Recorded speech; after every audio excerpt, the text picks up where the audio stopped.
ప్రజల బలంతో గెలిచిన వాడు ఏ నాయకుడైనా సరే ఈరోజు మీరు గెలవచ్చు, రేపు ఇంకోరు గెలవచ్చు. కానీ ఎప్పుడైనా కానీ ప్రజలతో మమేకం రాజకీయాల్లో ఉన్నప్పుడు అందరినీ కలుపుకొని పోవాలనేది అందరూ చెప్తూ ఉంటారు. చంద్రబాబు నాయుడుకి అది ముఖ్యంగా చంద్రబాబు నాయుడు విషయంలో ఇది బాగా కలుపుకొని పోతాడు అందరినీ. అంటే కొంచెం కూడా ఏమి ఉండదు. వాళ్ళని ఇప్పుడు మోడీని అన్ని తిట్లు తిట్టినా కూడా మళ్ళీ కూడా మోడీని ఎలా కలుపుకున్నాడో చూసాము. కాంగ్రెస్తో ఫ్రెండ్షిప్ అందరితోనూ కలిసిమెలిసి ఉంటాడు అనేది అందరికీ తెలుసు. కానీ మరి ఇంత చంద్రబాబు నాయుడు అన్ని రాజకీయ పార్టీలతో సిగ్గు లేకుండా కలిసే చంద్రబాబు నాయుడు మరి అధికారుల విషయంలో ఎందుకు అంత కోపంగా ఉన్నాడో తెలియడం లేదు. కానీ అది ఒక ఐఏఎస్ శ్రీలక్ష్మి అనే ఆమె అసలు ఆమెని వీళ్ళు ఎంత ఇబ్బంది పెట్టారో టీడీపీ వాళ్ళు తెలుసు. ఆమెని కేసుల్లో ఇరికిచ్చి జగన్మోహన్ రెడ్డి గారి కేసులో ఆమెని అసలు నడుములు ఇరుగ్గొట్టి కాళ్ళు ఇరుగ్గొట్టి అసలు సిబిఐ వాళ్ళు ఎంత టార్చర్ పెట్టారో ఆమెకు తెలుసు. అలాంటి ఆమెకి జగన్మోహన్ రెడ్డి గారు ఆదరించేదో మన ఇక్కడ ఐఏఎస్ ఆమె అది ఏమి అల్లటప్పు కాదు, ఐఏఎస్ ఆఫీసర్. ఆమెకి ఇక్కడ పోస్ట్ ఇస్తే ఆమెని గౌరవిస్తే ఆమె మీద కోపం ఎందుకు? చంద్రబాబు నాయుడు నీ కోపం ఏమైనా ఉంటే జగన్మోహన్ రెడ్డి గారి మీద కోపం తీర్చుకో, అంతేగాని ఒక ఆమె మీద ఏదైనా ఉంటే పర్సనల్గా మీరు అలా చేయడం ఇలా కాదమ్మా అని మాట్లాడడం మీరు. కానీ 10 మంది చూస్తూ ఉన్నప్పుడు ఒక సీఎంగా ఉండే అతను ఎలా ప్రవర్తించాలో కూడా ఇంకా అన్నిసార్లు 4వ సారి సీఎం అంటే తెలియకపోతే ఇంకా మనం ఏం చేస్తాం చెప్పండి.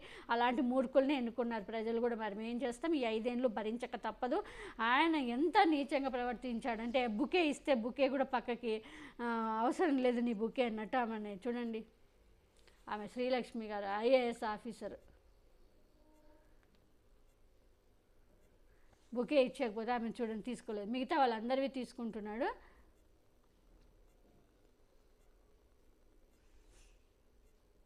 ఏం చేసిందండి ఆమె పాపం?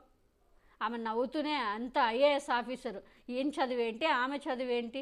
అదే మా జగన్మోహన్ రెడ్డి గారు ఇట్లా ప్రవర్తిస్తాడా? ఎవరైనా కానీ నవ్వుతూనే వాళ్ళతో ఎంత బద్ధశత్రువైనా నవ్వుతూనే మాట్లాడారు. చివరికి రామోజీరావుతో కూడా చూసాం మనం. చాలా ఏదో ఒక ఫంక్షన్లో కూడా అంత బద్ధశత్రువు, అంత జగన్మోహన్ రెడ్డి క్యారెక్టర్ని అంత బ్యాడ్ చేస్తున్నా కూడా రామోజీరావు కనిపిస్తే నవ్వుతూనే, రేపు పొద్దున్న రాధాకృష్ణ కనిపించినా కూడా నవ్వుతూనే మాట్లాడతాడు. కానీ అంత కక్ష పెట్టుకొని లోపల అట్లా చూపించాడు. కానీ ఎంత నీచంగా చూసాము. చంద్రబాబు నాయుడు గెలిచిన వెంటనే తన ఇంటి దగ్గర కనీసము ఐఏఎస్ ఆఫీసర్ని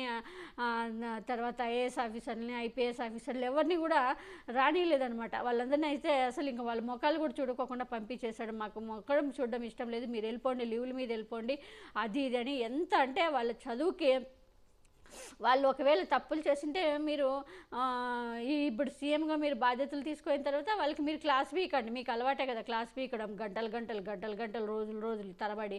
అది వేరు. కానీ 10 మంది చూస్తున్నప్పుడు ఎలా ప్రవర్తించాలనేది కూడా నేర్చుకుంటే బాగుంటుంది చంద్రబాబు నాయుడు. కానీ ఈ శ్రీలక్ష్మితో ఇలా ప్రవర్తించడం అయితే చాలా ఇప్పుడు పెద్ద విమర్శలకు గురవుతున్నాడు చంద్రబాబు నాయుడు.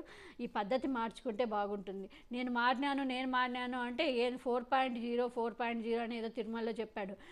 4.0 తిరుమలను మారితే అందరినీ సమానంగా చూడాలి. అంతేగాని ఐఏఎస్ వాళ్ళ మీద ఐపీఎస్ల మీద మీ ప్రతాపం ఏంటో మరి అర్థం కాదు. వాళ్ళు ఎక్కడ పోలీసులు అయినా ఐఏఎస్లు అయినా ఏ అధికారి ఎవరు వస్తే వాళ్ళకి అనుకూలంగా వాళ్ళు ప్రవర్తిస్తారు.